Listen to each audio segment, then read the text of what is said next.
সবাই বলেছে আদি ভালো না, ওকে যেন বিয়ে না করি, কিন্তু আমি ওকে এতটাই ভালোবাসি যে সবার কথা না মেনে আদির মিথ্যা ভালোবাসায় অন্ধ হয়ে গেছিলাম। তাই তো আদির এক কথায় সবাইকে ছেড়ে ওর হাত ধরে চলে আসি। আজ আমরা বিয়ে করেছি, কিন্তু রাতে আমার জন্য এমন একটা সারপ্রাইজ অপেক্ষা করছে সত্যিই ভাবতে পারিনি। সবার বিরোধিতা করে যার সাথে আসলাম সে আমাকে এভাবে ঠকালো। কথাগুলো ভেবে নিজেকে শেষ করে দিতে মন চাইছে। কেন আমি সবার বিরুদ্ধে গিয়ে ওকে বিশ্বাস করলাম? ভালোবাসার মানুষকে অন্য একটা মেয়ের সাথে দেখে বুকের ভেতরটা জ্বলে পুরো ছারখার হয়ে যাচ্ছে। আজকের এই রাত নিয়ে কতই না স্বপ্ন দেখেছিলাম, শত স্বপ্ন কেন মাটি করে দিল? কি দোষ আমার? কথাগুলো ভাবছি আর কান্না করছি। হঠাৎ চোখ গেল খাটের ঘরে ময়লার ঝুড়িতে, মনে হচ্ছে গিফট। আমি কাছে গিয়ে ঝুড়ির উপর করে দিলাম, আর সঙ্গে সঙ্গে ভেতর থেকে একটা চিঠি আর গিফট প্যাকেট বের হলো। যা দেখি আমার পায়ের নিচ থেকে মাটি সরে গেল। এগুলো তো আমারই দেওয়া, কিছুদিন আগে যখন আমাদের রিলেশনের 3 বছর হয়েছে তখন দিয়েছি 2টা গিফট। ও একটা গিফটও খুলে দেখেনি। সব তো আমি যেভাবে দিয়েছিলাম সেইভাবেই আছে। যতগুলো চিঠি দিয়েছিলাম সব সেইভাবেই ভাঁজ করা, তার মানে এগুলোও খুলে দেখেনি। যত দেখছি ততই মনে হচ্ছে আদি আমাকে একটুও ভালোবাসে না। যদি ভালোবাসতো তাহলে এগুলো এভাবে ফেলে রাখতে পারতো না। তাহলে কি আদি কোনো দিন আমাকে ভালোবাসেনি? ভালো না বাসলে এতদিন এত ভালোবাসি ভালোবাসি বলতো সে? এগুলো কি ছিল? 3 বছর কি কম? আমার তো কখনো মনে হয়নি ও আমাকে ভালোবাসে না। আমার কত কেয়ার করতো, ও তো আমার পেছনে ঘুরতো। আমি মেনে নিচ্ছিলাম না বলে সুইসাইডও করতে গিয়েছে। সব কি অভিনয় ছিল? ভালো না বাসলে বিয়ে কেন করলো? ওই মেয়েকে যদি ভালোবেসে থাকে, ওকে যদি বিয়ে করতো, আমায় কেন করলো? বসে কান্না করতে লাগলাম। এর উত্তর দিতেই হবে। কেন আমার সাথে এমন করলো? কেন? কি অপরাধের জন্য এমন করেছে? ওকে বলতেই হবে। আমার ভালোবাসা নিয়ে চিনিমিনি কেন খেললো? হঠাৎ দরজা খুলে কেউ ভেতরে প্রবেশ করলো। আমি চোখ মুছে পেছনে তাকালাম। আদি এসেছে। আমাকে এইভাবে দেখে একটু অবাক হলো না স্বাভাবিকভাবে তাকিয়ে চোখ ফিরিয়ে নিল। কিছু না বলে বাথরুমে চলে গেল। আমি ভেবেছিলাম আমাকে এইভাবে নিচে বসে থেকে কাঁদতে দেখে হয়তো কিছু বলবে, কিন্তু ও স্বাভাবিক চাহনি দেখে মনে হচ্ছে ও এটাই চাইছিল। এটা দেখে আরো কষ্ট লাগছে। কেন এমন করছে? আমি উঠে দাঁড়ালাম। আদি বাথরুম থেকে ড্রেস চেঞ্জ করে এসেছে। এসে আমার দিকে না তাকিয়ে খাটের দিকে গেল। ও কি শুতে যাচ্ছে মনে হয়। আমার সাথে কোনো কথা বলছে না। আমি নিজেই ওর সামনে গিয়ে দাঁড়ালাম। আদি, তুমি কোথায় ছিলে এতক্ষণ? আদি আমার মুখের দিকে তাকিয়ে আমার হাত ধরে সামনে থেকে সরিয়ে দিল। আমি আবার গিয়ে দাঁড়ালাম। কি হলো বলো? আমি তোমাকে কিছু জিজ্ঞেস করছি। কার সাথে ছিলে এতক্ষণ আমাকে এখানে একা রেখে? তুমি তো আমায় ভালোবাসো, তাহলে কেন এমন করছো? আর আমার দেওয়া চিঠি, গিফট সবকিছু ফেলে দিছো কেন? তুমি তো বলেছিলে ওগুলো যত্ন করে রেখেছো। যা খুশি তাই করছি। আর আমি তোমাকে থাক, এখন প্রচন্ড ঘুম পাচ্ছে, সামনে থেকে সরো তো। কি বললে তুমি? তোমার ঘুম পাচ্ছে? আর আমি যে কষ্টে মরে যাচ্ছি। কি হয়েছে তোমার, বলো না প্লিজ। তুমি তো আমাকে ভালোবাসো, তাই না? তাহলে এসব কেন করছো? তোমার জন্য আমি আমার পরিবারের সবাইকে ছেড়ে চলে এসেছি। তো আমি কি করব? আমি কি তোমাকে জোর করেছি নাকি? জোর করবে কেন? আমি তো তোমাকে ভালোবাসি, তাই এসেছি। কিন্তু তুমি কি আমাকে ভালোবাসো? আমার কথায় আদি এমন কথা বলবে আমি সত্যিই ভাবিনি। মুখের ওপর এই কথাটা বলতে পারলো কিভাবে? বলো, 3 বছর রিলেশন করে যাকে বিশ্বাস করে এখানে এসেছি, তার কাছে এমন কথা শুনে আর দাঁড়িয়ে থাকতে পারলাম না। ঠাস করে নিচে পড়ে গেলাম। তারপর আর কিচ্ছু মনে নেই। জ্ঞান ফিরে নিজেকে অন্ধকার ঘরে পেলাম। ভালো করে বোঝার চেষ্টা করছি আমি কোথায় আছি। এটা তো সেই রুম যেখানে আদি নিয়ে এসেছে। অন্ধকারের জন্য বুঝতে অসুবিধা হচ্ছিল। চারপাশে আদিকে খুঁজছি, কোথাও নেই। আমি তো আদির সাথে কথা বলতেছিলাম। ঘর অন্ধকার, আমাকে একা রেখে আবার কোথায় গেছে? ও তো তখন বলেছিল আমায় ভালোবাসে না, বলেছিল নাটক, যা আমি সহ্য করতে না পেরে জ্ঞান হারাই। কিসের জন্য এই নাটক করলো? কেন? আমি কি অপরাধ করেছি? কি করব, কি করা উচিত কিছুই বুঝতে পারছি না। কেন এমন করছে আমার সাথে? আবার আমাকে একা রেখে কোথাও চলে যায়নি। আদির মা নেই, বাবা চট্টগ্রাম থেকে ওখানেই বিজনেস করে। ঢাকায় আদি একাই থাকে। আমরা বিয়ে করেছি সেটা সে জানে নাকি আমি জানি না। আমি মেঘনা, আমরা মধ্যবিত্ত পরিবারের। বাবা মা আর ভাই, আমি ছোট্ট। বাবা একজন সরকারি চাকরিজীবী ছিলেন, বর্তমানে অবসরে আছেন। মা হাউস ওয়াইফ, ভাই পুলিশ অফিসার। বাড়িতে সবাইকে যেদিন জানিয়েছিলাম, সকাল থেকে আদির কোনো কল আসেনি। সারাদিন অনেকবার ট্রাই করেছি। প্রচুর চিন্তা হচ্ছে, কেন ফোন দিচ্ছে না, আর আমার ফোন কেন রিসিভ করছে না, এসব চিন্তা করতেছি। রাতে ড্রয়িং রুমে বসে এসব ভাবছি। বাড়ির সবাই অবশ্য ভাবছে আমি এমন করছি কেন। সারাদিন কিছু খাইও নি। মা অনেক বলেছে কি হয়েছে আমার, আমি কিছু না বলেছি। ভাইয়া অফিস থেকে এসে আমাকে গোমরা মুখ করে বসে থাকতে দেখে অনেক কিছু জিজ্ঞেস করেছে। আমি কিচ্ছু বলিনি। আর বলবো কি করে, ভাইয়া জানলে অনেক বকবে আমি জানি। চিন্তা করতে করতে রুমে এসে বসলাম। অমনি ফোন বেজে উঠলো। আমি তো দ্রুত ফোন নিয়ে নিলাম হাতে। এটা আদির কল। রিসিভ করে তো কান্না করে দিলাম। আদি, তুমি আমাকে ভালোবাসো না তাই না? ভালোবাসলে কি আজ সারাদিন আমাকে ফোন না দিয়ে থাকতে পারতে? বলেই আবার কাঁদতে লাগলাম। ওফ মেঘনা, তুমি এত ছেলে মানুষই কেন বলো তো? আর কখন বললাম তোমায় ভালোবাসি না? আমি জানি ভালোবাসলে কি কথা না বলে থাকতে পারতে। আমার ফোনও রিসিভ করনি। আমি অনেক বিজি ছিলাম, তাই তোমার ফোন রিসিভ করিনি। এতে ভালো না বাসা কি হলো? তোমার জন্য আজ সারাদিন আমি না খেয়ে আছি। তুমি ফোন রিসিভ করনি বলে খায়ও নি। সবাই বুঝেছে আমার কিছু একটা হয়েছে। তুমি আর কোনোদিন এমন করো না কিন্তু। আচ্ছা, আর না খেয়ে থাকাটা উচিত না কিন্তু।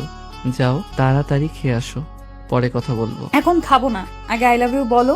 ওই পাশ থেকে কিছু শোনার আগে কারো চিৎকার শুনলাম। ভয় আমার আত্মা শেষ। এটা তো ভাইয়ার কণ্ঠ। হাত থেকে ফোন পড়ে গেছে। পেছনে তাকিয়ে দেখি ভাইয়া আগুন চোখে আমার দিকে তাকিয়ে আছে। ভাইয়া কি শুনে ফেলেছে? আব্বু আম্মুও কি ভাইয়ার চিৎকার শুনে দৌড়ে আসে? ভাইয়া আমার কাছে এসে ঠাস করে গালে চর বসিয়ে দিল। আমি অবাক হয়ে ভাইয়ার মুখের দিকে তাকিয়ে আছি। ভাইয়া এত সহজে মারে না।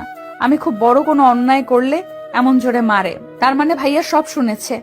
চর খেয়ে যে ব্যথা পেয়েছি তার থেকে বেশি ভয় লাগছে ভাইয়া সব শুনে ফেলেছে বলে। কার সাথে কথা বলছিলি বল? তার জন্য না খেয়ে আসিস? কি হলো, কথা বলিস না কেন? তোমাকে আদর দিয়ে বাদর তৈরি করা হয়েছে, নইলে এইসব করতে পারতে না। আমি চুপ করে চোখের জল ফেলছি। আর ভাইয়া আমাকে কথা শুনিয়েই যাচ্ছে। আব্বু এসে জিজ্ঞেস করছে কেন এমন করছে। তোমার মেয়ে কোনো এক ছেলেকে আই লাভ ইউ বলছিল ফোনে, আর তার জন্য নাকি না খেয়ে বসে আছে। সবাই মিলে আমাকে এতগুলো কথা শুনিয়ে চলে গেল। যাওয়ার আগে ফোনটাও নিয়ে গেল। এত কথাগুলো শুনেও আমার খারাপ লাগেনি, কষ্ট লাগেনি। কষ্ট লাগছিল ফোনটা নিয়ে গেছিল বলে। দুদিন আদির সাথে যোগাযোগ করতে পারিনি। ফোন কোনোভাবে নিতে পারছিলাম না। হঠাৎ কারো কথায় বাস্তবে ফিরলাম। তাকিয়ে দেখি আদি, সাথে একটা লোক, মনে হচ্ছে ডাক্তার। তাহলে আদি কি ডাক্তার আনতে গেছিল? আমাকে যদি ভালো না বাসে তাহলে ডাক্তার আনতে কেন গিয়েছিল? ডাক্তার আমাকে দেখে বলল না খেয়ে থাকার জন্য জ্ঞান হারিয়েছিলাম। তারপর ডাক্তার চলে গেল। আদিও সাথে গেল। সকালে বাড়ি থেকে না খেয়ে বের হয়েছিলাম। এখানে আসার পর আদি আমাকে একবার খেতে বলেছিল। আমি না করেছিলাম, আর খাওয়া হয়নি। এরপর আদি হাতে খাবার নিয়ে এলো।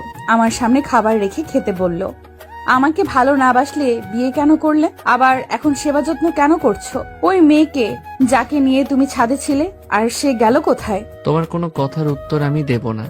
শুধু এইটুকু জেনে রাখো, আমি তোমায় ভালোবাসি না। আগে যা ছিল সব নাটক, আর সেই নাটকটা করেছি তোমাকে বিয়ে করে কষ্ট দেওয়ার জন্য। আচ্ছা, কষ্ট না দিয়ে খাওয়াচ্ছ কেন? কষ্ট দাও, আমি জানি তুমি আমাকে ভালোবাসো, কিন্তু কেন স্বীকার করছো না? এটা তোমার ভুল ধারণা, তা খুব শীঘ্রই বুঝবে। আর খাওয়াচ্ছি কেন, না খাওয়ালে তোমাকে শাস্তি দেব কিভাবে? বলে জোর করে খাওয়াতে লাগলো। আমাকে খাইয়ে দিয়ে সোফায় শুয়ে পড়লো। আর আমি অবাক হয়ে তাকিয়ে আছি। তুমি সোফায় শুলে কেন? এখানে আসো। তোমার সাথে শুতে যাব আমি। চুপচাপ ঘুমিয়ে পড়ো, কাল থেকে অন্য রুমে শোবে। কেন অন্য রুমে শুবো? আমি এখানে থেকে কোথাও যাব না, আর তুমিও আমার সাথে ঘুমাবে। বলে উঠে গিয়ে দাঁড়ালাম আদির সামনে। কি হলো, আসো, খাটে আসো। তুমি আমার হাজবেন্ড, তোমাকে আমি আমার সাথেই ঘুমাতে হবে, ভালো না বাসলেও। আদি আমার কথা কানে না নিয়ে চোখ বুজে শুয়ে পড়লো। আমি নীরব ভাবে তাকিয়ে দেখছি কি করা যায়। বাথরুমে গিয়ে পানি এনে আদির শরীরে ঢেলে দিলাম। হঠাৎ এমন হওয়ায় চিৎকার করে উঠে দাঁড়ালো। আমি তো হেসেই শেষ। আমার হাসি দেখে রেগে তাকিয়ে, এটা কি করলে তুমি? আমি এখন ঘুমাবো কোথায়? অন্য রুমও অপরিষ্কার যে সেখানে যাব? তোমার জন্য এগুলো হয়েছে। তুমি নিচে শুবে আর আমি খাটে। কথাটা বলেই খাটে শুয়ে পড়লো। আমিও খাটের দিকে এগিয়ে গেলাম। একদম খাটে আসবে না, নিচে অথবা ভেজা সোফায় শুয়ে পড়ো। তুমি নষ্ট করেছো, এখন তুমি কাজ করো। আমি আদির কথা কানে না তুলে খাটে শুয়ে পড়লাম। আমাকে শুতে দেখে আদি উঠতে লাগলো। আমি ওর হাত টেনে ধরে রাখলাম। প্লিজ আদি, যেও না। আমার না খুব খারাপ লাগছে, সত্যি অনেক খারাপ লাগছে। তুমি আমাকে ধোকা দিবে আমি এখনো বিশ্বাস করিনি। এগুলো সব মিথ্যা, তাই না বলো? সব মিথ্যে। তুমি আমাকেই ভালোবাসো। সব সত্যি মেঘনা, আমি সত্যি তোমাকে ভালোবাসি না। কখনো না, তুমি আমাকে ঠকাতে পারো না। আমি তোমার জন্য পরিবারের সবার বিরুদ্ধে গিয়েছি, কেন এমন করলে? ভালো না বাসলে কেন ঠকালে? বলো প্লিজ। বলবো, কিন্তু এখন না। এখন বলো প্লিজ, কি এমন কারণ যার জন্য আমার জীবনটা নষ্ট করে দিলে? তোমাকে কথা দিতে হবে একটা। কি কথা? আমি সব দিতে রাজি, তবুও বলো আমার কি অপরাধ যার জন্য আমাকে এভাবে ঠকালে?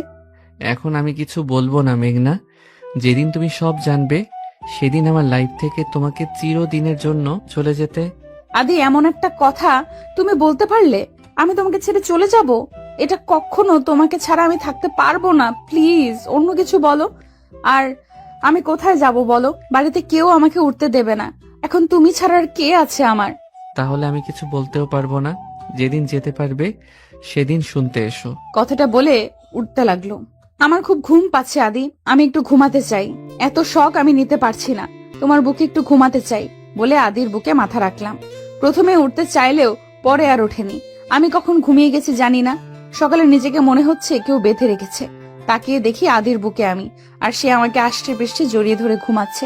এটা দেখে মুখে হাসি ফুটে উঠল। কাল তো আমার সাথে শুতেই চাইলো না, আর এখন এভাবে ঘুমাচ্ছে। মাথাটা উঁচু করে মুখের দিকে তাকালাম। কত মায়াবী লাগছে দেখতে। আমি তো এটাই চাইছিলাম, সকালে ঘুম থেকে আগে আদির মুখ দেখব। তা আমার পূরণ হয়েছে। কিন্তু কি কারণ আছে যার জন্য আমার সাথে আদি এমন করছে? আমাকে জানতেই হবে। কিছুক্ষণ আদির মুখের দিকে তাকিয়ে থেকে ওর কপালে একটা কিস করলাম। সাথে সাথে মনে হলো ভূমিকম্প হলো, আর আমি খাট থেকে নিচে পড়ে গেলাম। কি হলো কিছু বুঝতে পারলাম না। উফ, মাজায় ব্যথা পেয়েছি। উপরে তাকিয়ে দেখি আদি আমার দিকে আগুন চোখে তাকিয়ে আছে। হঠাৎ তো রাগের কি হলো বুঝলাম না। আমি অবাক নয়নে তাকিয়ে আছি আদির দিকে। রাগ মিশ্রিত চোখে তাকিয়ে আছে। তো ধাক্কা দেব না তো আদর করবো নাকি কোলে বসিয়ে রাখবো? তোমার সাহস কি করে হলো আমাকে টাচ করার? মানে কি বলতে চাইছো? তোমাকে আমি টাচ করতে পারবো না? না। কেন? তুমি আমার স্বামী, আমার পুরো অধিকার আছে তোমাকে টাচ করার। আছে, কিন্তু আমি তোমাকে সেই অধিকার দেইনি আর দেব না। আমি অন্য কাউকে ভালোবাসি। কিছুদিন পর তাকে বিয়ে করব। তোমাকে শুধু কষ্ট দেওয়ার জন্য আমি বিয়ে করেছি। খুব তাড়াতাড়ি তোমাকে ডিভোর্স দিয়ে নিশিকে বিয়ে করব। তাই আমার থেকে দূরে থাকবে। কথাটা বলেই আদি ওয়াশরুমে চলে গেল। আমার দিকে ফিরেও তাকালো না। এতটাই ঘৃণা করে আমায়। আর কি বললো? নিশিকে ভালোবাসে? কে এই নিশি? সেদিন রাতে যাকে দেখেছিলাম সেই কি নিশি? এইভাবে বলতে পারলো অন্য মেয়েকে ভালোবাসার কথা? আর কি বললো ডিভোর্স দেবে আমাকে? না, এটা কিছুতেই হতে দেব না। আমি কখনো ডিভোর্স দেব না। শত অপমান করুক, কষ্ট দেখ, আমি আদিকে ছেড়ে কোথাও যাব না।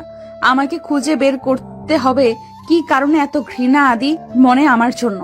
বাড়ির কথা খুব মনে পড়ছে। মা, বাবা, ভাইয়া সবাই কেমন আছে? সবাই আমাকে হয়তো ঘৃণা করছে, আর ভালোবাসবে না কেউ আমাকে। সবাইকে পর করে চলে এসেছিলাম যার হাত ধরে বিশ্বাস করে, সেও তো আমাকে কষ্ট দিচ্ছে। আদি আমাকে বাড়ি থেকে তাড়িয়ে দিলে কোথায় যাব? আমার বাড়িতে যাওয়ার মুখ নেই, কারোর সামনে যেতে পারবো না। খুব তাড়াতাড়ি সব জানতে হবে। পুরো শরীর ব্যথা হয়ে গেছে, উঠতেও পারছি না। আগে আমি একটু ব্যথা পেলে আদি পাগলের মতো হয়ে যেত, আর এখন নিজেই ব্যথা দিচ্ছে। কেন এত বদলে গেলে তুমি আদি? আবার আগের মতো হয়ে যাও না। কি হলো? এখনো সেখানেই বসে আছো কেন? যাও, ফ্রেশ হয়ে রান্না করো। আমি অফিসে যাব। আর একদম ন্যাকা কান্না কাঁদবে না, আমার অসহ্য লাগে এসব।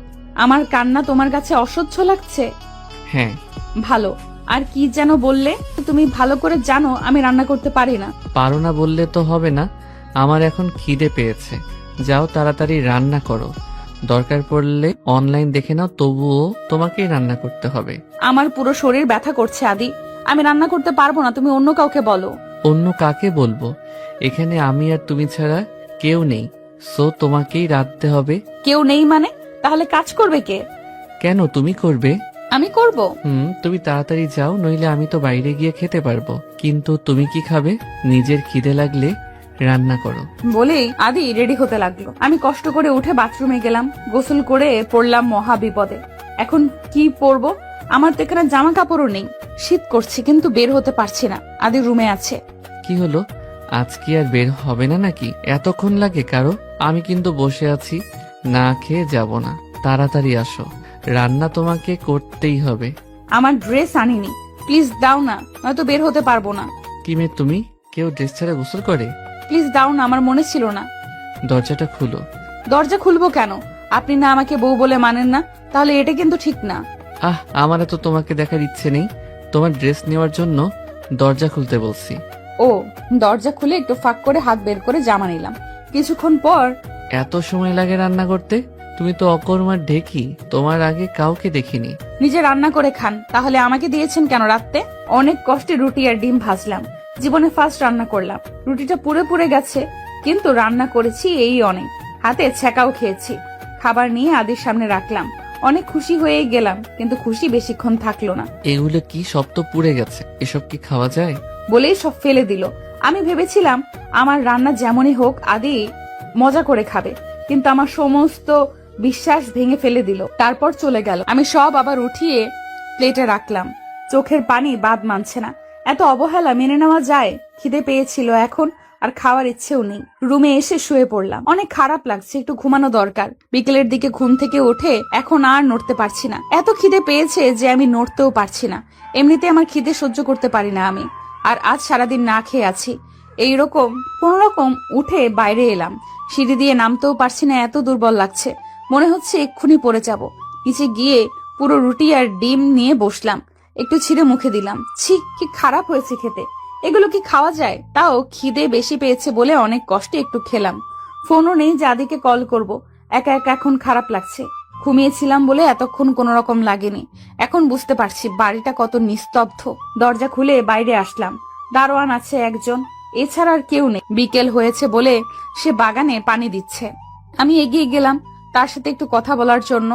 আর তো কেউ নেই কথা বলার মতো। বাগানটা সুন্দর, আদি করেছে, মনে হয় সব ধরনের ফুল আছে। দারোয়ান কাকা আমাকে দেখে দৌড়ে এলো। কিছু বুঝলাম না, এমন দৌড়ে আসার কি আছে? কি হয়েছে কাকা, আপনি দৌড়াদৌড়ি করছেন কেন? অবাক হয়ে। আপনি এখানে কেন?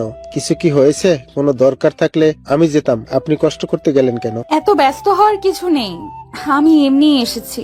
বাড়িতে কেউ নেই তো, তাই একা একা ভালো লাগছিল না, তাই আপনার সাথে পরিচিত হতে এলাম। ও আচ্ছা, আর কখনো এভাবে বাইরে আইসেন না। আদি বাবা জানলে আমারে অনেক বকবে। এখন ভিতরে চলে যান। এত ভয় পাচ্ছেন কেন? আর বকবে কেন? আমি তো ঘুরতে এসেছি। সে আর কিছু না বলে চলে গেল। এত ভয় পাওয়ার কি আছে? ঘুরতেই তো এসেছি। দেখলাম সে গেটের কাছে গিয়ে তালা দিল ভালো করে, তারপর আবার গাছে পানি দিতে লাগলো। এখন বুঝলাম ভয়ের কারণ। আদি নিশ্চয়ই বলে গেছে আমি যেন বাড়ি থেকে না বের হই। তার মানে আদি ভেবেছে আমি পালিয়ে যাব। সত্যি কত বোকা আদি, আমি নাকি পালিয়ে যাব? এটা তো কখনো হবে না, শত কষ্ট দিক। আমি তো এত সহজে যাচ্ছি না। যাকে ভালোবাসি, যার হাত ধরে বাড়ির সবাইকে ছেড়ে এসেছি, সে কেন আমার সাথে এমন করছে সব না জেনেই চলে যাব? অসম্ভব। কথাগুলো ভেবে ভেতরে চলে এলাম। রাত 8টা বাজে, এখন পর্যন্ত আদি বাড়ি আসে নাই। এত বড় একটা বাড়িতে আমি একা ভয়ে ভয়ে আছি। কখন আসবে কে জানে? ওর কি একটু চিন্তা হচ্ছে না আমি কিভাবে আছি, কি করছি? এত পাষাণ হয়েছেও। 9টার দিকে আদি বাড়ি এলো। মনে হয় অনেক পরিশ্রম করেছে দেখে অনেক টায়ার্ড লাগছে। এসে বাথরুমে গিয়ে গোসল সেরে এলো, তারপর ডাস করে খাটে শুয়ে পড়লো। আমি ওর মাথার কাছে গিয়ে বসলাম, তারপর মাথা টিপে দিতে লাগলাম। ও আমার হাত নিজের হাতের মুঠোয় নিয়ে বিড়বিড় করে কি যেন বলতে লাগলো। তারপর হাতটা ওর বুকে চেপে ধরলো। আমি ওর কথা বোঝার জন্য কানটা ওর মুখের কাছে এগিয়ে নিলাম, কিন্তু কিছুই বুঝতে পারছি না। আদি কি বলছো? আমি তো কিছুই বুঝছি না। এখন আর কথা বলছে না। মুখের দিকে তাকিয়ে দেখি ঘুমিয়ে গেছে। কি বলতেছিল আদি? শুধু ধোকা দিয়েছে কেন? এটা বুঝেছি, কে কাকে ধোকা দিয়েছে। খেয়ে এসেছে নাকি কে জানে। নিচে এসে কি করা যায় ভাবছি। পুরো কিচেন ঘুরে নুডলস পেলাম। আমার অনেক পছন্দ। আম্মু যখন রান্না করতো আমি দাঁড়িয়ে থাকতাম আম্মুর পাশে, কারণ ভাইয়াও নুডলস খাওয়া নিয়ে ঝগড়া করতাম সবসময় দুজন। আম্মুর রান্না মনে করে নুডলস রাঁধলাম। একটু খেয়ে দেখলাম ভালো হয়েছে, খাওয়া যাবে। প্লেটে করে রুমে এসে দেখলাম এখনো শুয়ে আছে আদি। আমি কাছে গিয়ে কয়েকবার ডাকলাম, কোনো সারা শব্দ নেই। হাত দিয়ে ধাক্কা দিলাম। এ কি, শরীর এত গরম? ভালো করে মাথায় ঘাড়ে হাত দিয়ে দেখি প্রচন্ড গরম। তার মানে আদির জ্বর এসেছে। এত জ্বর, এখন কি করব আমি? আমি তো কাউকে চিনিও না। এখন ডাক্তার পাবো কই? আমার জ্বর আসলে আম্মু পানি ভিজিয়ে দিত, আমিও তাই করি, দেখি কাজ হয় নাকি। অনেকক্ষণ দিলাম কিন্তু কিছুই হচ্ছে না। আদির নাম্বার নিয়ে দারোয়ান কাকাকে ফোন দিলাম, সেও ফোন ধরছে না। কয়েকবার দিয়ে রেখে দিলাম, মনে হয় ঘুমিয়ে পড়েছে। একটু পর কলিং বেল বাজানোর শব্দ পেলাম। এত রাতে আবার কে এলো? দরজার কাছে এসে বললাম, কে? ম্যাডাম, আমি শফিক, আপনাদের দারোয়ান। আমাকে ফোন দিয়েছিল আদি বাবা। ও আপনি? আপনি তো আমার ফোন রিসিভ করছিলেন না। দরজা খুললাম। কি হয়েছে ম্যাডাম? এত রাতে ফোন দিয়েছিল কেন আদি বাবা? আদি না, আমি দিয়েছি। কেন, কি হয়েছে? আদির অনেক জ্বর এসেছে। আমি কি করব ভেবে পাচ্ছি না। আপনি একটু ডাক্তারকে খবর দিতে পারবেন? পারবো, আপনি এত চিন্তা করেন না, আমি আসছি। একটু পর শফিক ডাক্তার নিয়ে আসে। 2 দিন জ্বর থাকে আদির। এত কষ্ট হচ্ছিল ওর, উঠতে পারে নাই। আমাকে কিছু বলেও নি। এই 2 দিন আমি ওর সাথেই থেকেছি। দারোয়ান কাকাকে বলে বাইরের খাবার আনিয়ে খাইয়েছি। এদিকে আমার বাবা মা মেয়ের চিন্তায় শেষ। আমার মেয়েটা কোথায় চলে গেল? 4 দিন হয়ে গেছে মেয়েটা নিখোঁজ। তুমি যদি মেনে নিতে ওই ছেলেকে, তাহলে আজ মেয়েটা চলে যেত না। কোথায় আছে, কি করছে, কে জানে। বলেই কান্না করতে লাগলো রুমা বেগম, মানে আমার মা। রেগে কথাগুলো বলল মহিউদ্দিন, আমার বাবা। ওই মেয়ের জন্য কেঁদে কি হবে? সে কি আমাদের কথা ভেবেছে? নিজের জন্য আমাদেরকে পর করে অন্য একটা ছেলের হাত ধরে চলে গেছে। ওই মেয়ের জন্য আর কাঁদবে না। তুমি বুঝবে না, মায়ের মন মেয়ে শত খারাপ হলেও মা কখনো তাকে ভুলতে পারে না। আমিও পারবো না। তুমি আমার মেয়েকে ফিরিয়ে দাও। ওর যার সাথে খুশি থাক, মেনে নাও। 2 দিন তো কম খুঁজলাম না, আর ওর নাম মুখে আনবে না। বলেই উঠে চলে গেল। আমার মা আমার জন্য কষ্ট পাচ্ছে। মেয়েরা এমনই হয়, সন্তান শত ভুল করলেও ক্ষমা করে দেয়। আমার ভাই অফিস থেকে সোজা চলে গেছে বন্ধুদের সাথে আড্ডাখানায়। কিরে মেঘ, তুই এখানে কেন? বন্ধু ছাড়া তো আসিস না, আজ একেবারে অফিস থেকে এখানে চলে এলি। কিছু না বলে মদের বোতল হাতে নিয়ে খেতে লাগলো। এটা কি করছিস রাস? এগুলো খাচ্ছিস কেন? বাড়ি যাবি না? আংটি তোকে এভাবে এখন দেখলে অনেক কষ্ট পাবে, কিন্তু এমনিতেই মেঘনাকে খুঁজে পাওয়া যাচ্ছে না। আমি পারছি না, আর আমার অনেক কষ্ট হচ্ছে। এগুলো না খেলে আমি পাগল হয়ে যাব। তোর বাবা মার জন্য নিজেকে শক্ত রাখা উচিত। উনি ঠিক বলেছে, এইসব ভুল। বাড়ির সবার জন্য খুশি থাকা, ভালো থাকা। মেঘনার কোনো খোঁজ পেয়েছিস? না রে, পাইনি। অনেকক্ষণ থেকে বাড়ি ফিরে এলো মেঘ ভাইয়া। আজকে খাওয়াটা বেশি হয়ে গেছে। নিজেকে কন্ট্রোল করে কলিং বেল দেওয়ার সাথে সাথে দরজা খুললো। আম্মু আজও জেগে আছে। কিরে, এলি কেন? তুই চলে যা আরেকজনের মতো, আর আসতে হবে না। কাউকে দরকার নেই। মা। তুই মদ খেয়েছিস? না মানে কি বলবো আমি বুঝতে পারছি না। কি হলো বল? এগুলো খেয়ে বাড়ি আসার আগে আমার জন্য বিষ নিয়ে আসতি। তোদের জন্য কি কোনো দিন শান্তি পাবো না? একজন চলে গেছে ভালোবেসে, আর একজন দেবদাস হয়ে ঘুরছে। বলেই আম্মু কাঁদতে কাঁদতে চলে গেল। আমি নিজের রুমে চলে আসলাম। সত্যি কি অনেক খারাপ হয়ে গেছি? কিন্তু কেন? ভালোবেসে। অতীতের পাতায় ডুব দিল ভাইয়া। কিরে, না খেয়ে বেড়ে যাচ্ছিস যে? একটু আগে তো খেলাম, আবার খাবো কি বলছো? 10টায় খেয়েছি, আর এখন মাত্র 11টা বাজে। ভাইয়া বিরক্ত হয়ে কথাটা বলল। সে তার মাকে চেনে, কোথাও যেতে গেলে সব সময় এমনই করে। তাই কি হয়েছে? খেয়েছিস বলে একটু পর তো আবার খিদে পাবে। আমি এক খাবার টিফিনে বক্সে বেড়ে রেখেছি, ওটা নিয়ে যা, রাস্তায় খেয়ে নিস। কেন যে দূরে গিয়ে পড়তে হবে বুঝি না। এখানে কি পড়ার জায়গা নেই যে চট্টগ্রামে যেতে হবে? কথাগুলো বলেই কান্না কান্না ভাব করে উঠল আম্মু। মেঘ ইনোসেন্ট মুড নিয়ে বলল, উফ আম্মু, তুমি আবার শুরু করলে। 1 বছরেরই তো ব্যাপার, এত কান্নার কি আছে? আমি তো কিছুদিন পর পর আসবো। এখন তুমি কান্না করলে আমি কি যেতে পারবো? আচ্ছা, নিজের খেয়াল রাখবি, আর সময় মতো খাওয়া দাওয়া করবি। নিজের প্রতি তো একটু যত্ন নেস না। আর এই টিফিন বক্স ব্যাগে ভরে নে, আমি আরেক প্লেটে খাবার এনে তোকে খাইয়ে দিব। আমি সত্যি এখন যেতে পারবো না। তুমি টিফিনটা দাও, নিয়ে যাচ্ছি। মেঘনা কই? ওকে দেখছি না যে। কই আর থাকবে, রাগ করে বসে আছে ঘরে।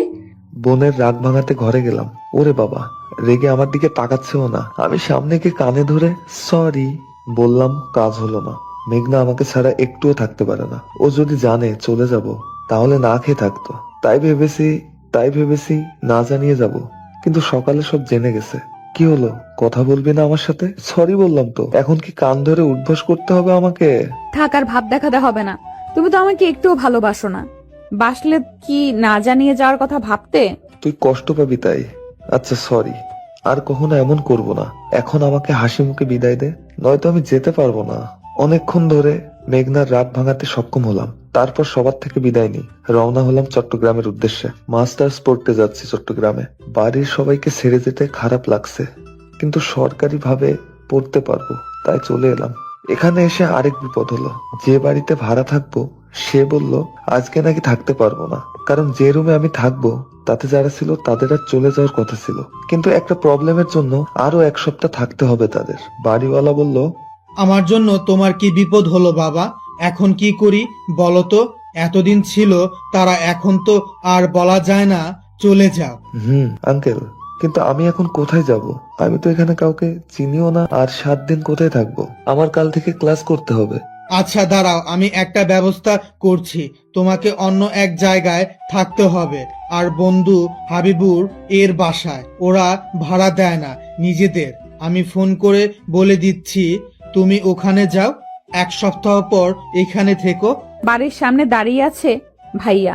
বাড়িটা অনেক বড়, দোতলা গেটের বাইরে দাঁড়িয়ে আছে। অন্যের বাসায় যেতেও কেমন জানি লাগছে তার। হঠাৎ দারোয়ান তাকে দাঁড়িয়ে থাকতে দেখে বেরিয়ে এলো। কাকে চাই? এভাবে দাঁড়িয়ে আছেন কেন? এটা কি হাবিবুর রহমানের বাড়ি? হুম।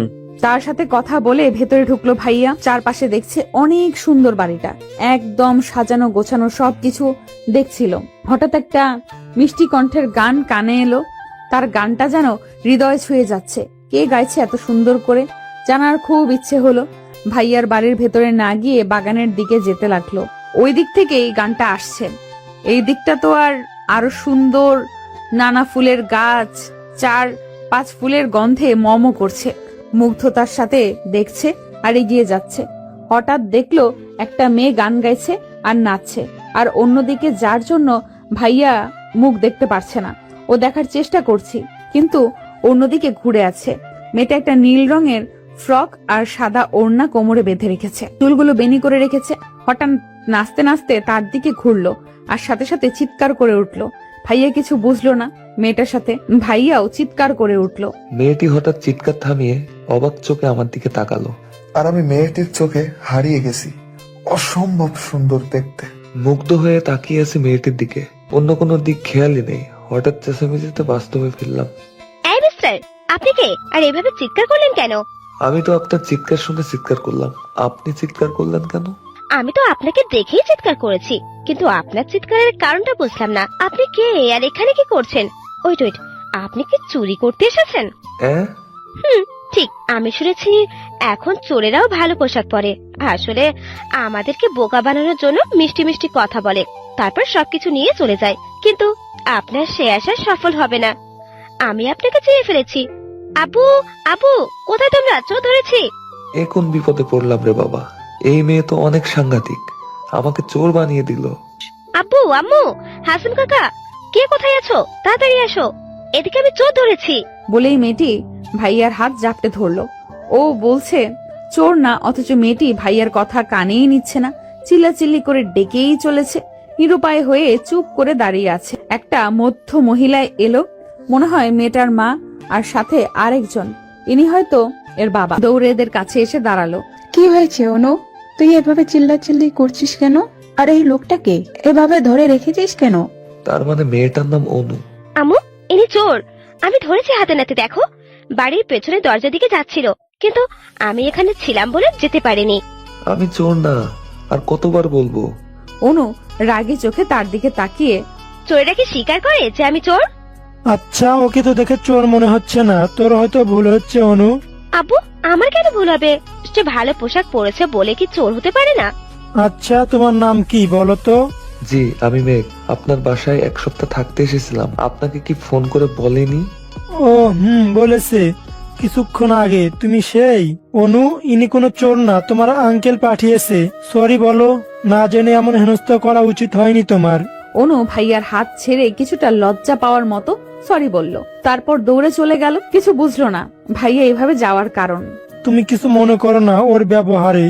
আসলে কয়েকদিন আগে একজন চোর এসেছিল তোমার মতো ভালো পোশাক পরে। আমি বাড়ি ছিলাম না, সে এসে পরিচয় দিয়েছিল আমার পরিচিত। চুরি করতে গিয়েছিল, কিন্তু আমার মেয়ের মাথায় সেই বুদ্ধি, সে তাকে ধরে পুলিশের হাতে দিয়েছিল। আজও তোমাকে দেখে এমন বলছে। না না, ঠিক আছে, আমি কিছু মনে করিনি। চলো ভেতরে। তার সাথে বাড়ির ভেতরে গেল ভাইয়া। একটা রুমে নিয়ে এলো তাকে। তুমি এই রুমে থাকতে পারো, এটা আমার ছেলের রুম। আমি তো বাড়ি ভাড়া দেই না, তাই গেস্ট রুম পরিষ্কার করা নেই। কিন্তু তবু আপনার ছেলে যদি কিছু মনে করে? না, সে তো বাড়ি নেই, এবছর বিদেশে পাঠিয়েছি, 2 বছরে ওখানে কোর্স শেষ করে আসবে।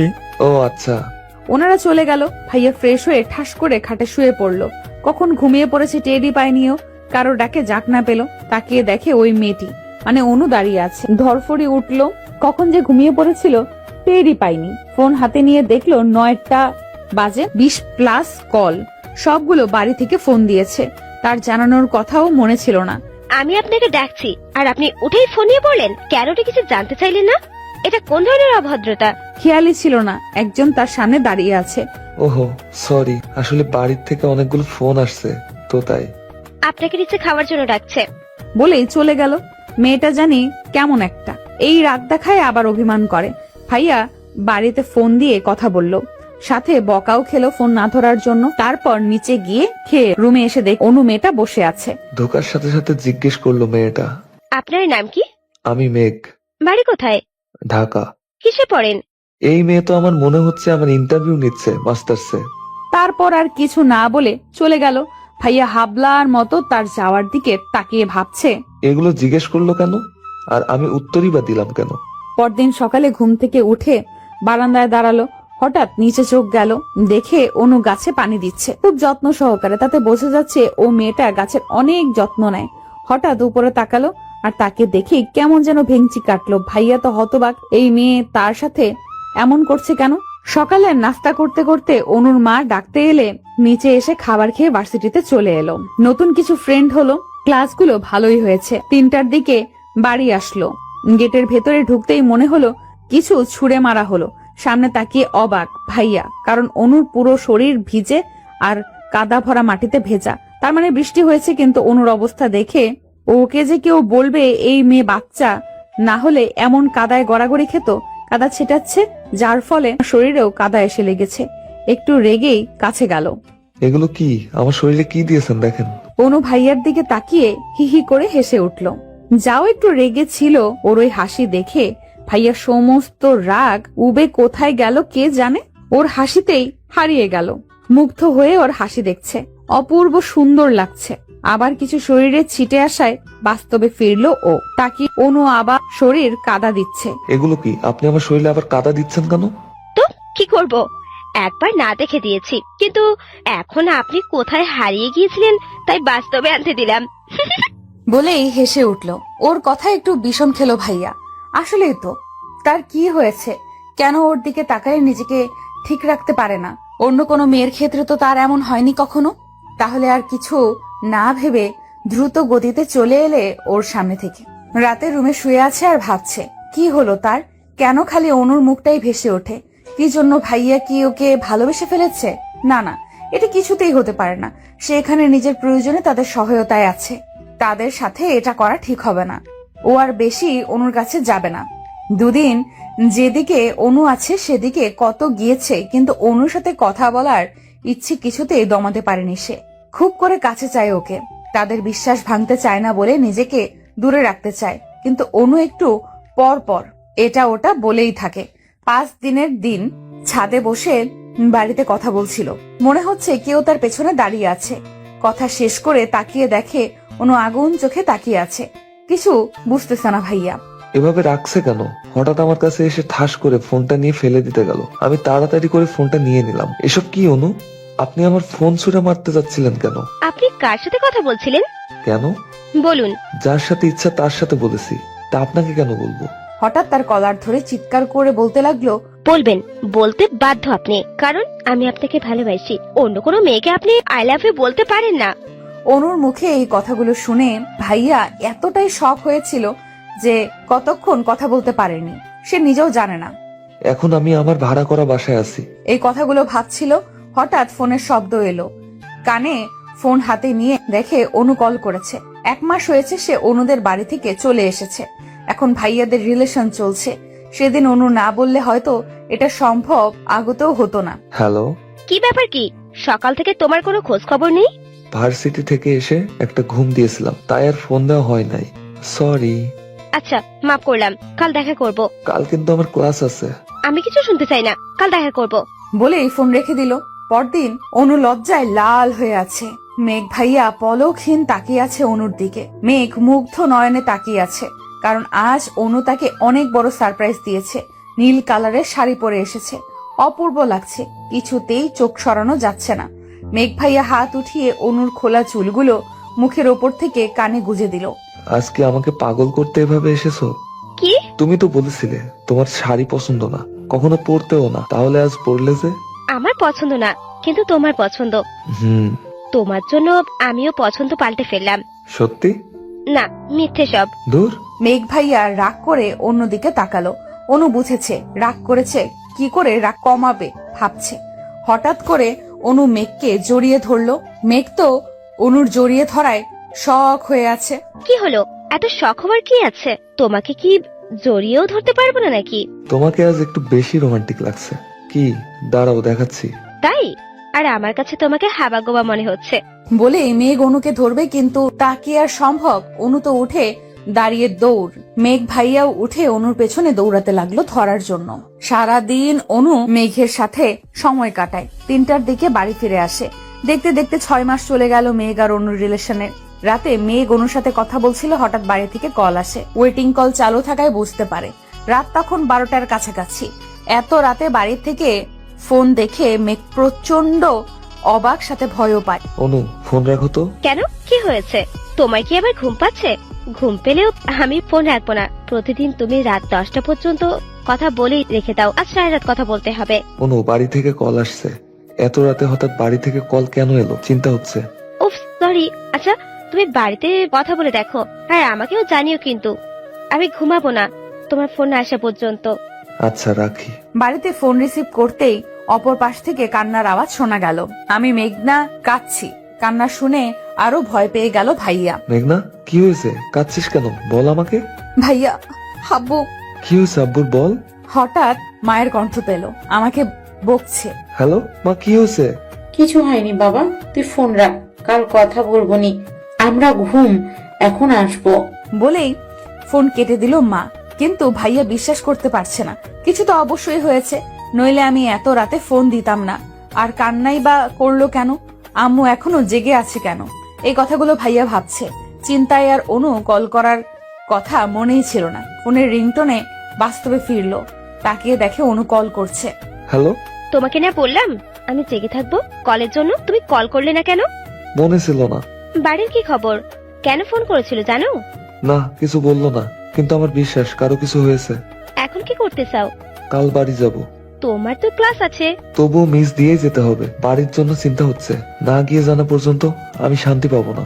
আচ্ছা, যা ভালো বোঝো করো, আর এখন এত চিন্তা করো না, ঘুমিয়ে পড়ো। আচ্ছা। পরদিন মেঘ ভাইয়া বাড়ি এলো আর জানতে পারলো আব্বু হার্ট অ্যাটাক হয়েছে। সবাইকে বকলো না জানানোর জন্য। 2 দিন হয়েছে অথচ তাকে জানানো হয়নি। এখন একটু সুস্থ আছে।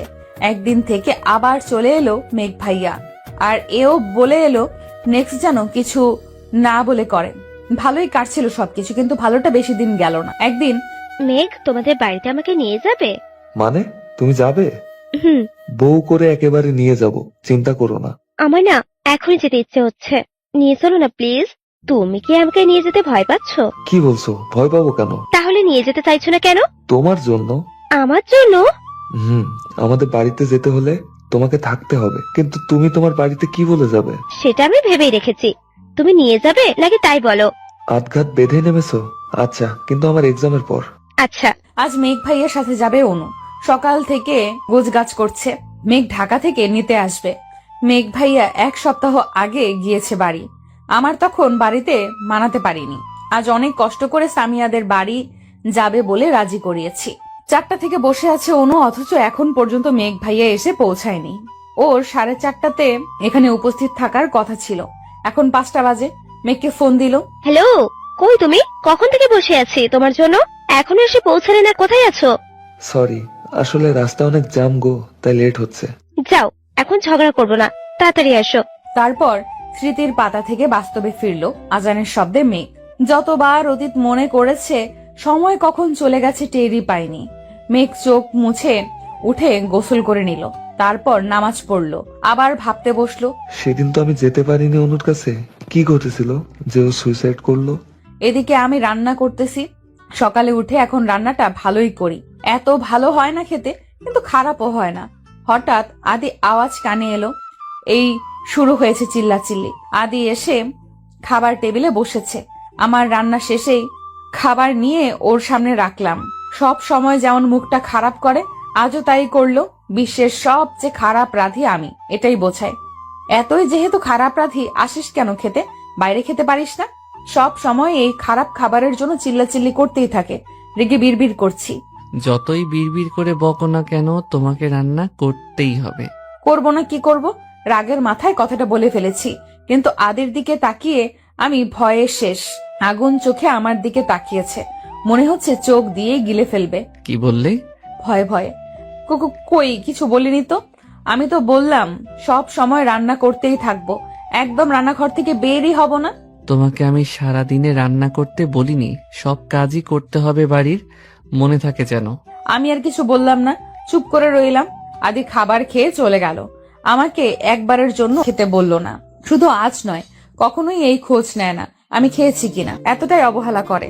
অনেক সময় অভিমান করে না খেয়ে থাকি, কিন্তু এতে লাভ নেই। যার সাথে অভিমান করি সেই তো বোঝে, না বোঝার চেষ্টাও করে না। আদির চলে যাওয়ার দিকে তাকিয়ে চোখের জল ফেললাম। এই জল আদির চোখে পড়ে না, আর কখনো পড়বে কিনা তাও জানি না। অভিমান বাদ দিয়ে খেয়ে নিলাম।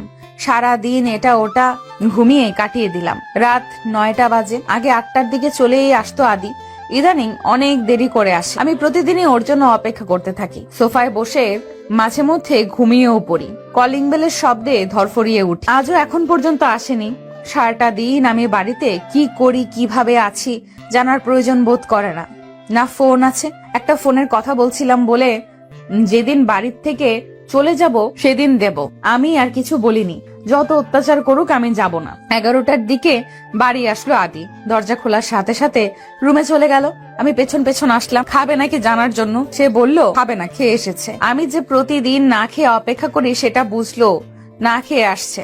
শুনে আর খেলাম না। আমিও খাবার ফ্রিজে রেখে আমি শুয়ে পড়লাম। আদি আর আমি আলাদা শুই। সারা রাত চোখের জল ফেলে কাটিয়ে দিলাম। সকালে উঠে রান্না করে নিলাম। আদি খেয়ে অফিসে যাবে, তখন বললাম আদি আমার একটু শপিং এ যাওয়া লাগতো। কেন? কিছু কেনার ছিল, তুমি কি আজ একটু আগে আসতে পারবে? তোমার যাওয়ার সাথে আমার আগে আসার কি সম্পর্ক? আমি আর তুমি যাব তো, আগে আসলে যাবে কিভাবে? আমি কোথায় যেতে পারবো না, তোমার দরকার তুমি যাও। বলেই কয়েক কদম এগিয়ে আবার ফিরে এসে টাকা দিয়ে চলে গেল। আদি চলে গেল। ওকে নিয়ে ভেবে আর কি করব? ওর কাছে তো এখন আমি কিছুই না। কষ্ট পেয়ে কোনো লাভ নেই, এর কারণ জানতে হবে। কথাগুলো ভেবে রুমে এসে রেডি হয়ে নিলাম। আদির পরপর আমি বেরিয়ে পড়লাম। 2 ঘন্টা লাগলো। বাড়ি এসে আমি তো অবাক, কারণ দরজা ফাঁক করা। আমি তো দরজায় তালা দিয়ে গেছিলাম। ভাবতে ভাবতে ভেতরে ঢুকে দেখি আদি ডাইনিং রুমে মাথা নিচু করে বসে আছে। কেমন জানি চিন্তিত দেখাচ্ছে, পুরো ফর্সা, মুখ লাল হয়ে আছে। চিন্তায় পড়ে গেলাম আমি। তাড়াতাড়ি আদির পাশে গিয়ে দাঁড়ালাম। আদি কি হয়েছে তোমার? এমন দেখাচ্ছে কেন? আর এই সময় তুমি বাড়িতে কেন? অফিসে যাবে না? এত সময় লাগে কেন? আদি আমার দিকে তাকিয়ে।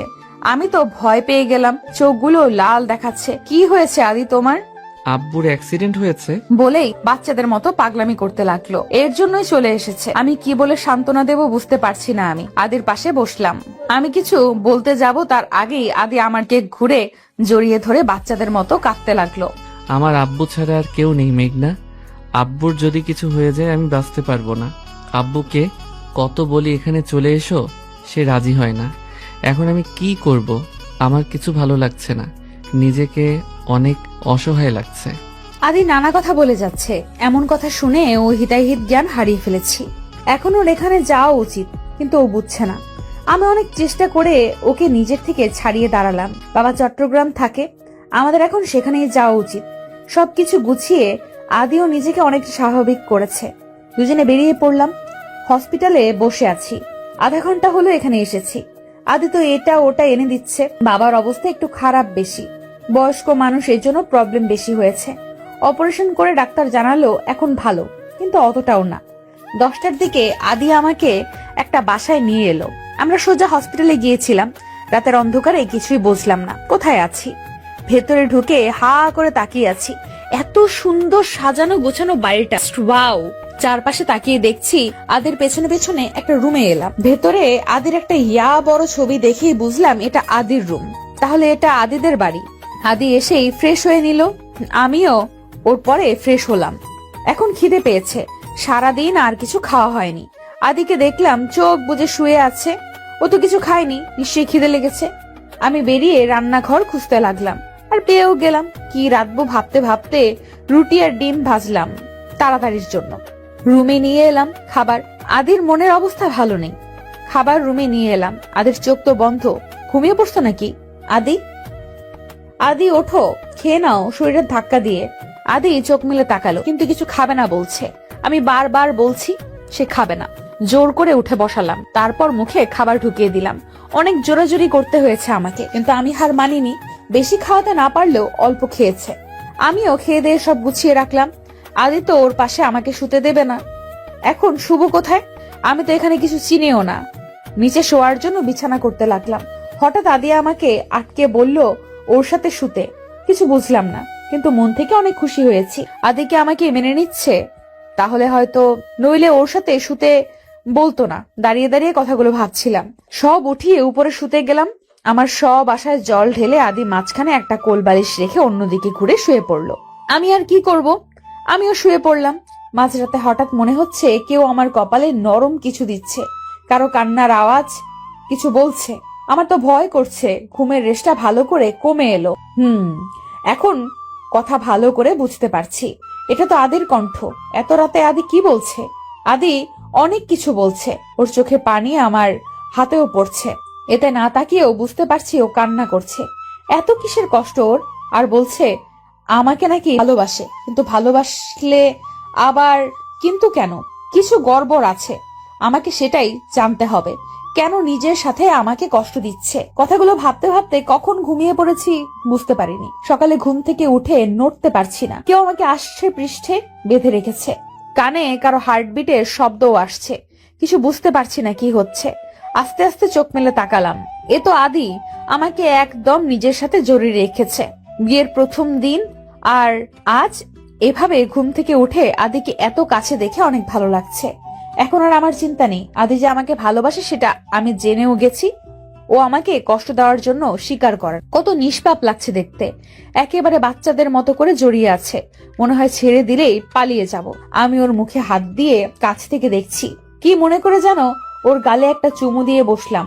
ও জেগে গেলে বা আর কখনো সুযোগ পাবো নাকি, তাই মনের ইচ্ছা পূরণ করে নিলাম। হঠাৎ আদি নড়ে উঠলো। আমি সঙ্গে সঙ্গে চোখ বুজে ফেললাম। ও হয়তো ভাবছে আমি ঘুমিয়ে আছি। আমাকে সাবধানে নিজের থেকে সরিয়ে উঠে গেল। আমি চোখ ফাঁক করে সব দেখছি, কিন্তু কিচ্ছু বলিনি। আগে আমার জানতে হবে এমন করার কারণ, তারপর সব। এখানে এসেছি 3 দিন হলো। আজ বাবাকেও বাড়ি নিয়ে আসা হয়েছে।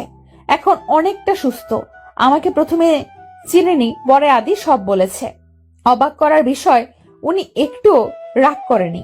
এতদিন হলো তাকে না জানি বিয়ে করেছে, সে কিচ্ছু বলল না। আমি তো ভেবেছি সে হয়তো সব জানে, কিন্তু এখন বুঝলাম কিচ্ছু জানতো না। আদি বিয়ের আগে বলেছিল বাবাকে সব জানিয়েছে, কিন্তু সেটা মিথ্যা ছিল। বাবাকে সকালের নাস্তা খাইয়ে বাড়িটা ঘুরে দেখতে ইচ্ছে হলো। 3 দিন হলো এসেছি, বাড়িটা ঘুরে দেখা হয়নি। হসপিটালে যেতে হয়েছে, বাড়িতে সময়ই কাটাইনি। সবার আগে ছাদে চলে গেলাম। ছাদটা অনেক সুন্দর, নানা রকম ফুল দিয়ে ভরা একটা দোলনাও আছে। আমি গিয়ে দোলনায় বসলাম। অনেক সুন্দর তো। এগুলো করেছে কে? আদি কি ফুল পছন্দ করে, নাকি বাগানেও ফুল, ছাদেও ফুল? আদির পছন্দ মনে হয়, কিন্তু ও যে বলেছিল ও ফুল বেশি পছন্দ করে না, তাহলে এত ফুল গাছে কেন বুনে রেখেছে? চিন্তায় পড়ে গেলাম, কিন্তু কিছুই মাথায় আসছে না। ছাদ থেকে নেমে চোখ পড়লো আদির পাশের রুমে। এই রুমটায় একবারও যাওয়া হয় নাই। একবার রুমে আসি, ঘরের দিকে যেতে লাগলাম, দরজা খুলে ঢুকে গেলাম। অন্ধকার রুমটা। লাইট অন করব এমন সময় ঝড়ের গতিতে কেউ হ্যাচকা টান দিয়ে রুমের বাইরে নিয়ে এলো। আমি তো কিছুই বুঝতে পারলাম না কি হলো। আদি আমাকে রুমে এনে ঠাস করে মেঝেতে ফেলে দিল। পড়ে গিয়ে মাথায় একটু ব্যথাও পেলাম। অবাক হয়ে আদির দিকে তাকিয়ে আছি। তোর সাহস কি করে হলো ওই রুমে ঢোকার? আমি কিচ্ছু বুঝতে পারছি না। এত রাগার কি আছে? সামান্য একটা রুমে গিয়েছি বলে। কি হলো, কথা বলছিস না কেন?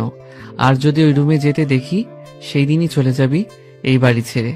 এমনিতেও আর বেশি দিন থাকতে পারবি না, কারণ খুব শিগগিরই ডিভোর্স পেপার আমার হাতে চলে আসবে। ডিভোর্সের কথা শুনে তো আমি আটকে উঠলাম। আদি আমাকে ডিভোর্স দেবে? আদির আর কোনো কথা আমার কানে যাচ্ছে না, শুধু একটা কথাই কানে বাজছে, ডিভোর্স। এত কিছু করেও কি আমি আদির মন ঘোরাতে পারলাম না? কি করে বলতে পারলো আদি এই কথাটা? এইভাবে নিচে কিছুক্ষণ বসে রইলাম, কিন্তু বসে থেকেই কি হবে? কেউ কি আসবে দেখতে? না, তাই নিজেই কষ্ট করে উঠে দাঁড়ালাম। ওইদিকে বাবার খাওয়ারও টাইম হয়ে যাচ্ছে। আদিকে আর দেখলাম না, কোথায়ও কথাগুলো বলে বেরিয়ে গেছে। আমিও আর কিছু ভাববো না, অনেক ভেবেছি এই হয়তো সব ঠিক হয়ে যাবে। না, কিচ্ছু ঠিক হবে না, আর হয়ওনি। 4 মাসের উপরে হয়ে গেছে, আদির মধ্যে আমি কোনো পরিবর্তন দেখিনি। এই কয়েকদিন একটু বিশ্বাস ছিল আমাকে ভালোবাসে, কিন্তু তাও মিথ্যা হয়ে গেল। ভালোবাসলে ডিভোর্সের কথা বলতে পারতো না। বাড়ির সবার কথা অনেক মনে পড়ছে, অনেক। একটা ফোনও নেই যে একটু কথা বলবো। বাথরুমে গিয়ে ফ্রেশ হয়ে এলাম, আয়নার সামনে দাঁড়িয়ে আছি, কপালে কেটে গেছে।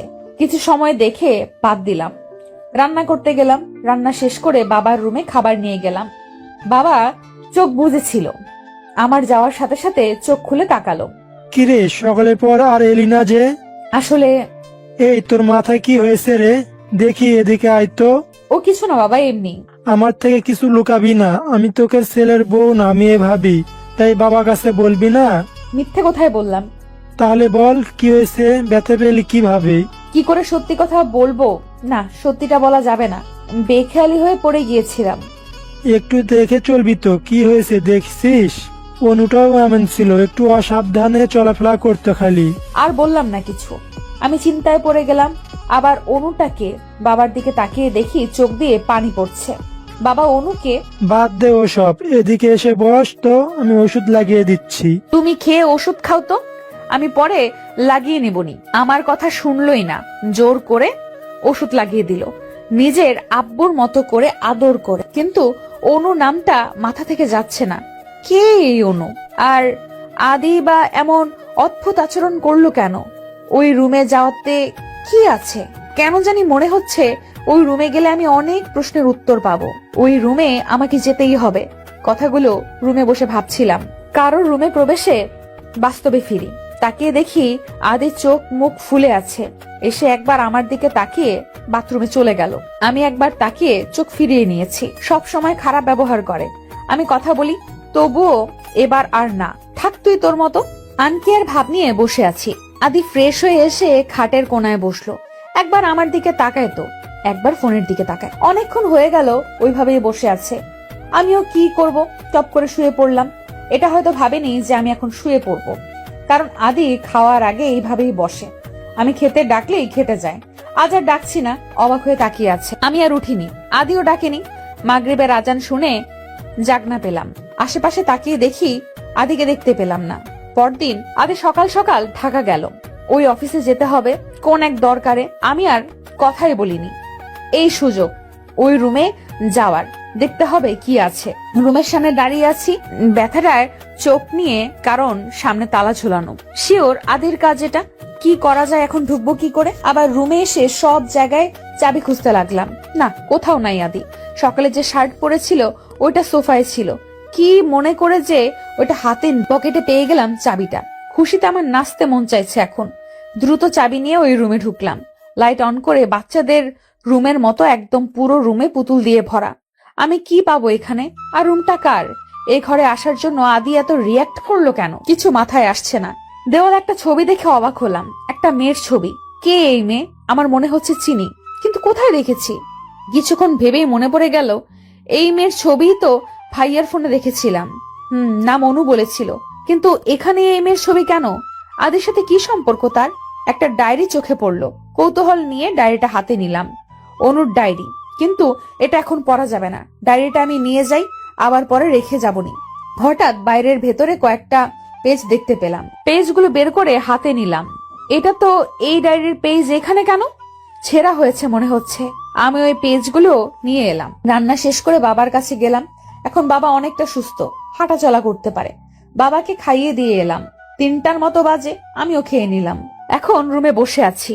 একবার ডায়েরিটা পড়ার কথা ভাবছি তো আরেকবার আদির কথা ভাবছি। এই বুঝি এসে পড়ে। না, আর বসে থাকতে ভালো লাগছে না। উঠে ডায়েরিটা নিয়ে বসলাম। এখানে তো আদির কথাও আছে। তার মানে অনু আদিরই বোন। এতদিনের সম্পর্ক ছিল, আমি জানতেই পারিনি। ডায়েরি পড়ে এটা বুঝতে পারলাম এই সেই মেয়ে যাকে ভাইয়া ভালোবাসতো। কিন্তু সে কোথায় এখন? বিয়ের পর তো কখনো দেখিনি, আর এখানে আসার পরও না। ভাইয়া তো আর কিছু বলেনি। অনেক ডেসপারেট হয়ে গেছিল সেই ঘটনার পর। এখানে তো আমাদের বাড়ি যাব পর্যন্ত আজ। তাহলে আদি কি এই ডায়েরি পড়েই ভাইয়াকে ভুল বুঝেছে?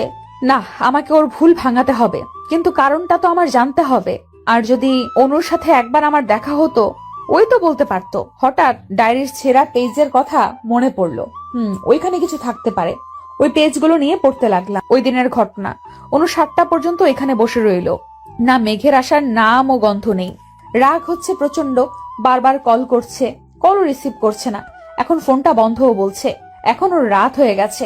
বাড়িতেও বলে এসেছে সামিয়াদের বাড়ি যাবে, কিন্তু এখান থেকে তাদের বাড়ি কাছে, সামিয়াদের বাড়ি দূরে। কিন্তু এখন বাড়ি যাওয়া যাবে না।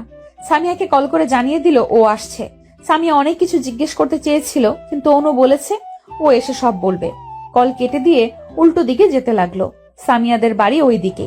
হঠাৎ পেছনে কারো পায়ের আওয়াজ পেল। বারবার পেছনে তাকাচ্ছে, কিন্তু কাউকে দেখছে না। এখন তার ভয় করছে, কিন্তু কি করবে? ভয় করলেও এখন যত দ্রুত সম্ভব সামিয়াদের বাড়ি যেতে হবে। রাস্তাটা পুরো জনশূন্য, কোনো মানুষের আনাগোনা দেখা যাচ্ছে না। যত এগিয়ে যাচ্ছে মানুষও কম দেখছি। আর একটু গেলেই অটো স্ট্যান্ড। ওখানে যেতে পারলে আর চিন্তা নেই, একেবারে সামিয়াদের বাড়ি। ভয় ভয়ে এগিয়ে যাচ্ছে। হঠাৎ কেউ পেছন থেকে তার মুখ চেপে ধরলো। অনুর চোখ বেঁধে দিল। সে তো ছুটার জন্য ছটফট করছে, কিন্তু ছুটতে পারছে না। অন্য কিছু দেখতেও পারছে না, কারণ তার চোখ বাঁধা। তারা তাকে মনে হয় গাড়িতে উঠিয়েছে। কিছু ছেলেদের কণ্ঠ শুনলো, তারা বাজে কথা বলছে। এখনো বুঝতে পারছি এরা খারাপ লোক। ওর সাথে কি খারাপ কিছু করবে? অনু নিজেকে বাঁচাবে কিভাবে? ভয়ে তার হাত পা ঠান্ডা হয়ে যাচ্ছে, নড়াচড়া করছে, চিৎকার করতে চাইছে, কিন্তু তার হাত মুখ চোখ সব বাঁধা। কি করবে? শেষ রক্ষা আর করতে পারিনি। নিজেকেও সেদিন ওই লোকগুলো অনু সব শেষ করে দিয়েছিল। এইটুকু পরে আর পড়ার মতো অবস্থা নেই। আমার চোখ দিয়ে অঝরে পানি পড়ে যাচ্ছে। এমন খারাপ কিছু আছে কল্পনাও করিনি, আর পড়িনি। ডায়েরি সামনে নিয়েই ভাবছি সেদিন ভাইয়া কেন যায়নি। সেদিন মেঘ খুশি মনে বাড়ি থেকে বেরিয়ে যায়, বাড়িতে সবাইকে সব জানিয়ে। সবাই ফ্রি ছিলাম বলে ভাইয়া তার ভালোবাসার কথা জানিয়ে দেয়। সেদিন আমি আর মা তো সেই খুশি, ভাইয়াও খুশি মনেই হয়। কিন্তু অপেক্ষা করতে করতে রাত 10টা বেজে যায়, কিন্তু তার কোনো খবর নেই। ফোন দিলেও ধরে না। সারা রাত পার হয়ে যায়, কোনো খবর আসে না। সবাই চিন্তায় পড়ে যায়। 5টার দিকে একটা ফোন আসে, সেটা ভাইয়ার নাম্বার দেখেই আমি, মা, আব্বু খুশি হয়ে ফোন রিসিভ করি, সাথে রেগেও যাই। সারা রাত কেন যোগাযোগ করলো না? কিন্তু এমন একটা খবর শুনে পায়ের নিচ থেকে আমাদের মাটি সরে যায়। ভাইয়ার অ্যাক্সিডেন্ট হয়েছে। ভাইয়ার অবস্থা অনেক খারাপ। মাথায় প্রচুর আঘাত পাওয়াতে 1 মাস অসুস্থ থাকে। যখন জ্ঞান ফিরে শুধু একটা নাম বারবার বলে, অনু। হঠাৎ কেউ আমাকে টেনে দাঁড় করিয়ে গালের সজোরে থাপ্পড় বসিয়ে দেয়।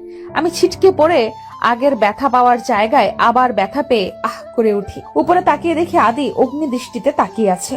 তুই কাজটা ঠিক করিসনি। আমি তোকে বলেছিলাম ওই ঘরে না যেতে, তুই শুনিসনি। তোকে বলেছিলাম যেদিন সব জানবি সেদিন এই বাড়িতে তোর জায়গা হবে না। এখন তুই তো সব জেনেই গেলি, আজই তোকে বাড়ি থেকে চলে যেতে হবে। আদি কি বলছো এসব? দেখো, তুমি সবটা জানো না, আমার কথা শোনো প্লিজ।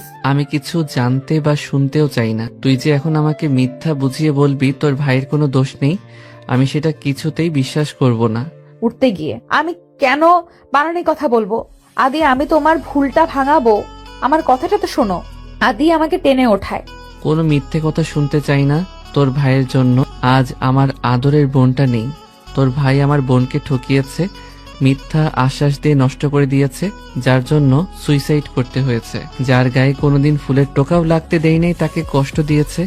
কোনোদিন আমি তোদের ক্ষমা করব না। আমার পুরো পরিবার শেষ হয়ে গেছে তোদের জন্য। আমার মাও চলে গেছে মেয়ের শোকে। এই জন্যই তো তোকে পালিয়ে নিয়ে এসে বিয়ে করেছি। তোর পরিবারের সবাই আমাকে মেনে নেবে বলেছিল। আমি তাদের সাথে খারাপ ব্যবহার করি, যার জন্য মেনে নেয়নি। আমার পরিবারের সব শেষ। এখন তোর পরিবারে কেউ ভালো নেই, কেউ না। সবাই চিন্তা তোর বাবা হসপিটালে ভর্তি আছে। আমি আর শুনতে পারছি না। এত কিছু করেছে আদি, আর আমি কিছু বুঝতে পারলাম না। যেখানে আমার ভাইয়ের কোনো দোষই নেই, তার জন্য এত কিছু। মানছি ওনার সাথে খারাপ হয়েছে, তাই বলে না জেনে আমাদের সাথে। আদি, তুমি অনেক বড় ভুল করছো। যে দোষ আমার ভাই করেনি, তার জন্য তুমি এত কিছু করলে। তোমার সবকিছু জানা দরকার। তোর মিথ্যে কথাই ভুলবো না। আমি কোনো ভুল করিনি, ডায়েরি পরে সব জানতে পেরেছি। তুমি তোর আর কোনো কথা শুনতে চাই না। ডিভোর্স পেপার আর 1 সপ্তাহ পর আসবো ভেবেছিলাম, সেই দিনই তোকে কিন্তু না, আজই তো চলে যেতে হবে। আদি, আমার কথা শোনো, তুমি ভুল করছো। আমি কোনো ভুল করছি না, চলো। বলেই আমাকে টেনে নিয়ে যেতে লাগলো। আমি বারবার আমার কথা শুনতে বলছি, কিন্তু আদি কোনো কথাই শুনছে না। আমাকে ভুল ভাঙানোর কোনো সুযোগই দিচ্ছে না। নিজেকে এত অসহায় লাগছে বলে বোঝাতে পারবো না। আমাদের চেঁচামেচির শব্দ বাবার কানেও চলে গেছে, ওইখান থেকেই ডেকে যাচ্ছে। আমিও বাবাকে ডাকছি, সে আসলে হয়তো আদি ছাড়বে, কিন্তু আদি আর কিছু না, দরজার কাছে এনে আমাকে বের করে দিল। আদি প্লিজ এমন করো না, সন্ধ্যা হয়ে গেছে, আমি এখন কোথায় যাব বলো? প্লিজ আমার কথা ভালোভাবে শোনো, তারপরও যদি তোমার বিশ্বাস না হয় কাল আমি নিজেই চলে যাব, কিন্তু আজকে না, প্লিজ। না, কিছু শুনবো না, চলে যা তুই যেখানে খুশি। বলেই আদি দরজা আটকে দিল। কোথায় যাব, কি করব কিছু বুঝে উঠছি না। ওইখানেই বসে পড়লাম। চিৎকার করে বলতে ইচ্ছে করছে, কেন আদি, কেন তুমি আমার কথা শুনলে না? কেন যে দোষ আমরা করিনি সেই জন্য শাস্তি পাচ্ছি? একবার যদি আদি আমার কথাগুলো শুনতো, ওর ভুল ভাঙতে পারতো। কিছুক্ষণ বসে রইলাম এই ভেবে আদি হয়তো আসবে। এই রাতে আমি কোথায় যাব, কি করব ভেবে 10 মিনিটের মতো হয়ে গেল, তার কোনো খবর নাই। এদিকে আদিরও আমায় তাড়িয়ে ভালো লাগছে না। সামনে যতই বলুক, মন থেকে তো সেও ভালোবাসে, কিন্তু বোনের জন্য তা মানে না। এখন মেয়েকে নিয়ে টেনশন হচ্ছে, আবার বোনের কথা ভেবে নিজেকে শক্ত করছে। রুমে বসে ভাবছে ওর কথাগুলো। বাবা এলো হঠাৎ, তাকে জিজ্ঞেস করলো কি হয়েছে। প্রথম থেকে সব বলল বাবাকে। সিসি, তুই এমন কাজ করবি আমি ভাবতে পারিনি। যদিও এই ছেলেটা দোষ, কিন্তু তাই বলে মেয়েটাকে কষ্ট দিয়ে তোর কি লাভ হলো? মেঘনার কি দোষ সেখানে একজন অন্যজনের সাথে? তুই এগুলো কিভাবে করলি? তাহলে তোর আর ওর মধ্যে পার্থক্য কি রইলো? বাবা আদিকে অনেক বকে চলে গেল। কথাগুলো আমার কানে বাজছে। সত্যি কি আমি ভুল করছি? না, আমি কেন ভুল করব? ওদের জন্য আজ আমার আদরের বোন নেই। কিন্তু যতই বলি মেঘনাকে তো আমি ভালোবাসি, এই সময় ও কোথায় যাবে? মাথা নিচু করে কথাগুলো ভাবছিল আদি। হঠাৎ ডায়েরিটা চোখে পড়লো। ডায়েরিটা হাতে নিল। এখান থেকে তো জেনেছিল। হঠাৎ কয়েকটা পেজ হাতে এসে পড়লো। এগুলো তো পড়া হয়নি আদির। পেজগুলো পড়তে লাগলো আর চমকে উঠলো। ও কত বড় ভুল করেছে এখন বুঝতে পারছে। 5 বছর পর। মাম্মা, মাম্মা, আপু কোথায়? আপু তো অফিসে। আজ তো আমার জন্মদিন। আপুকে অফিসে যেতে মানা করেছিলাম না। জরুরি কাজে গেছে আম্মু, তুমি যাও রুমে, একটু পরেই এসে যাবে। আরুষি রেগে চলে গেল। এতক্ষণ কথা বলছিল আরুষি আর আমি। আরুষির 4 বছর, আদি আর মেয়ে আরুষি। আপনারা হয়তো ভাবছেন আমাদের মিল হলো কিভাবে। সেদিন আদি অনেক খুঁজেও আর আমাকে পায় না। নিজের ভুল বুঝতে পারে আদি। ভালো করে না জেনে কত বড় অপরাধ করেছে। পরদিন বাড়ি যায় আর সেখানেই পায় সবার কাছে ক্ষমা চায় নিজের ভুলের জন্য। সবাই ক্ষমা করলেও আমি ফিরেও তাকাইনি। সবাই অনেক বুঝিয়ে শুনিয়েও আমাকে রাজি করাতে পারে না। 1 মাস আমি আর আদির কাছে আসি না। আদি অনেক ক্ষমা চায় নিজের এমন ভুল আর কখনো করবে না বলে। অবশেষে আমি মেনে নেই আদিকে। সে জানতো আদি ফিরে আসবে। আদি তার করা ভুলের জন্য নিজের ভালোবাসার মানুষকে বেশি দিন ফিরিয়ে দিতে পারবো না, কারণ আমি সত্যিই ভালোবেসেছিলাম আর এখনো বাসি, তাই ফিরে এসেছি। কিন্তু এমনি না, সবাই মিলে আবারও বিয়ে দেওয়া হয়। আদি ভয়ে ভয়ে রুমে ঢুকছে, কারণ সে জানে তার মেয়ে এখন রেগে ফায়ার হয়ে আছে। দরজার কাছে গিয়ে উকি দিয়ে দেখে রেগে বসে আছে। আদি মেয়ের সামনে গিয়েই কানে হাত দিয়ে, সরি, এই কানে ধরছি। আদির কানে হাত দিয়ে আরুষি একবার তাকিয়ে রাগী ভাবে অন্যদিকে ঘুরে গেল। কি হলো, আমার আম্মুটার কি আমার সাথে কথা বলবে না? সরি বললাম তো, অনেক দরকার ছিল, নয় কি আমি যেতাম। তোমার কোনো কথা শুনবো না আমি। আচ্ছা, তাহলে আমি এই গিফটটা নিয়ে চলে যাই। কেউ তো আমাকে ভালোই বাসে না, গিফটটা আর কাকে দেব? আদি চলে যেতে নিলে আরুষি দৌড়ে এসে গিফট চাইতে লাগলো। আদি জানতো গিফটের কথা বললেই এনার রাগ ভাঙবে। আমাদের বাড়ি থেকে সবাই আসে, ভালো করেই কেটে যায় অনুষ্ঠানটা। রাতে আরুষি ঘুমিয়ে পড়েছে। আমি জানলা দিয়ে বাইরে তাকিয়ে আছি। হঠাৎ পেছন থেকে কেউ জড়িয়ে ধরলো। আমি জানি এটা কে। আমি ওভাবেই রইলাম। তুমি কি আমাকে এখনো মন থেকে ক্ষমা করতে পারো নাই মেঘনা? হঠাৎ এই কথা? জানি না কেন জানি মনে হলো কথাটা সত্যি করে বলবে। ভালোবাসি তোমায় সেই আগের মতোই, কিন্তু ওই মুহূর্তের কথা মনে পড়লেই। প্লিজ মনে করো না ওইসব। আদি আমাকে